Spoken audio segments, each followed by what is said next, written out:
So, back at the start of the course, we encountered the apples and bananas problems. How to find the price of things when we only have the total bill. And we've looked at vectors so far, and now we're going to look at matrices. And these are objects that rotate and stretch vectors, but they're also objects that let us solve these sorts of problems. So let's go back to that apples and bananas problem.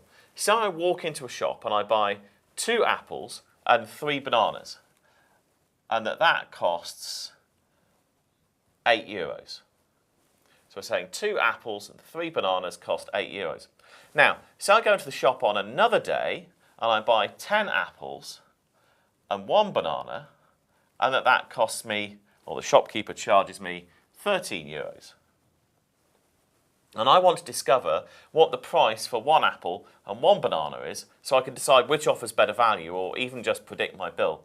Now you might say this is silly. What shop doesn't have sticker prices after all? But actually in business, with complicated products and service agreements and hire purchase, this sort of thing, price discovery, happens all the time. You know, think about what happens when you buy a car, for instance.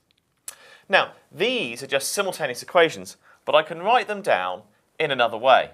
So the way I would write this down with matrices would be as follows. So I'd write it down as this matrix, what I'm now calling a matrix, an object with numbers in 2, 3, 10, 1. AB equals 8, 13.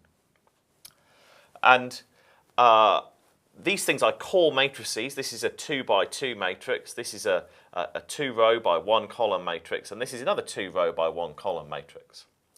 And the instruction here is to multiply this out in the following way. So I would multiply the elements in the rows by the elements in the column. So I'd multiply 2 by A plus 3 times B. That's that row times that column. And I'd say that equaled the top row on the right hand side. And I'd do the same for the next row. That row times that column is 10A plus 1B is equal to the row on the bottom on the right hand side. And that looks like my 2 simultaneous equations. But this is really handy because these things, notice, look like vectors. So this matrix operates on this vector to give this other vector, and my question is, what vector transforms to give me this guy on the right? Now, let's look at what happens if I multiply this matrix here by the unit basis vector, the x-axis vector. Well, when I do that multiplication, I'm going to get 2 times 1 plus 3 times 0.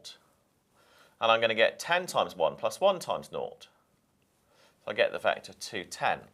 So what this does is it takes the little unit vector, which we called E1 hat, and it transforms it to another place,